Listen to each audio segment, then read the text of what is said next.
Mateus capítulo 4, verso 1 ao 11. Diz assim: Então Jesus foi conduzido pelo Espírito ao deserto para ser tentado pelo diabo. Depois de jejuar 40 dias, 40 noites, sentiu fome. Então o tentador aproximou-se dele e disse: Se tu és filho de Deus, ordena que essas pedras se transformem em pães. Mas Jesus respondeu: Está escrito, nem só de pão o homem viverá, mas de toda a palavra que sai da boca de Deus. Verso 5: Então o diabo o levou a uma cidade santa, colocou-o na parte mais alta do templo e disse-lhe: Se és filho de Deus, lança-te daqui abaixo, porque está escrito: aos teus anjos dará ordem a teu respeito, e eles te sustentarão com as mãos, para que não tropeces em pedra alguma. Verso 7: Jesus respondeu: Também está escrito: Não tentarás o Senhor teu Deus. Aí verso 8: O diabo o levou ainda a um monte muito alto, e mostrou-lhe todos os reinos do mundo, e a glória deles, e disse-lhes: Eu te darei tudo isto, se prostrado me adorares. Verso 10: Então Jesus lhe ordenou: Vai-te, Satanás, pois está escrito: Ao Senhor teu Deus adorarás, e só a ele prestará culto. Então o diabo o deixou, e vieram anjos, e passaram a servi-lo. Nesse verso 1 eu quero destacar algo importante. Aqui quando fala Jesus foi conduzido pelo Espírito, né? Ou seja, ele foi guiado pelo Espírito, ele não foi pela sua vontade própria. Eu quero destacar a importância também da gente ser conduzido pelo Espírito Santo, da gente se colocar à disposição de Deus.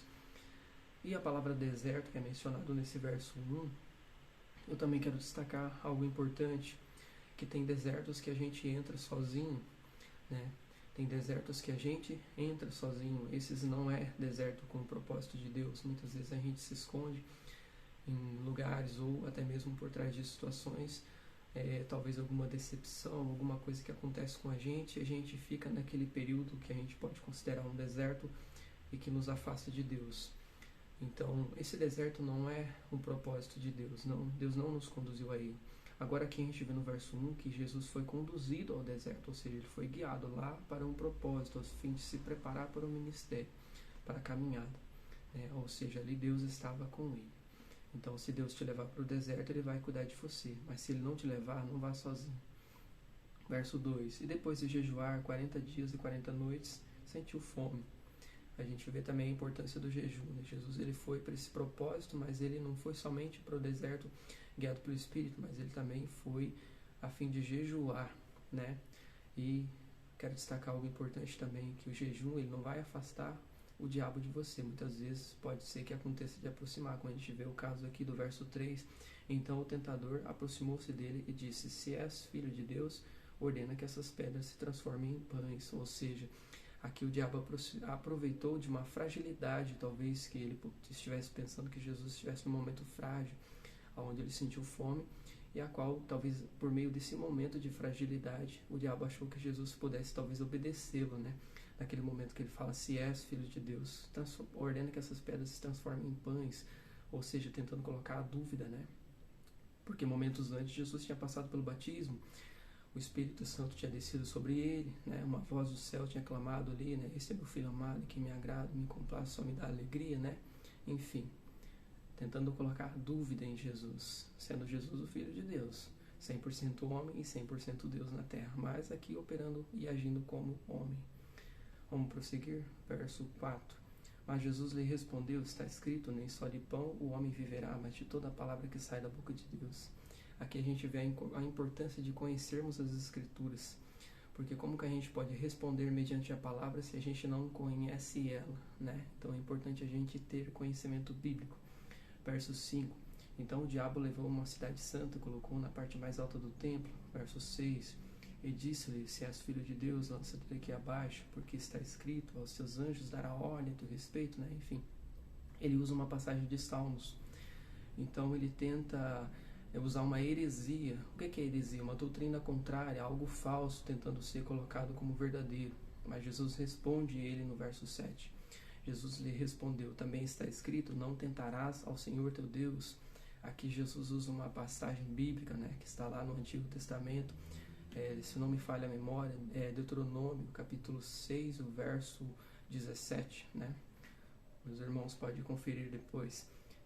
Verso 8 diz assim: o diabo o levou a um monte muito alto, mostrou-lhe todos os reinos do mundo e a glória deles. Ou seja, a palavra reino nos leva a refletir sobre governo, autoridade. Então, ou seja, todos os reinos que estavam sob o domínio de Satanás, e ele propondo passar esse domínio, esse reino, esses reinos para Jesus, em troca da adoração, ou seja, que Jesus viesse a se prostrar diante dele. Mas Jesus, o Filho de Deus, soube responder. Aqui no momento a gente vê a resposta. E disse-lhe: eu te darei. Olha só o que o diabo diz ainda no verso 8. E disse: eu te darei tudo isso se prostrado me adorares. Ou seja, ele ofereceu os reinos em troca de adoração. O verso 10, Jesus finaliza respondendo: então Jesus lhe ordenou: vai-te, Satanás, pois está escrito: ao Senhor teu Deus adorarás e só a ele prestará culto. Verso 11, então o diabo o deixou e vieram anjos e passaram a servi-lo. Amém, irmãos? Se você não decorou muito do que eu falei nesse texto, todos esses versos aqui do 1 ao 11, então tenha 3 reflexões principais desse texto. A primeira dela é a oração, a segunda, o jejum, e a terceira, palavra. Oração, jejum, palavra. Oração, jejum, palavra. Isso é o que fortalece o cristão. Amém? Que Deus abençoe sua vida, em nome de Jesus. Você que acompanha esse canal, deixe o seu like, curta esse vídeo, para que esse vídeo possa alcançar outras pessoas e que outros possam ser abençoados por meio desse vídeo. Compartilhe, passe para frente, mande para um amigo. Amém? Que Deus abençoe sua vida. Fique na paz.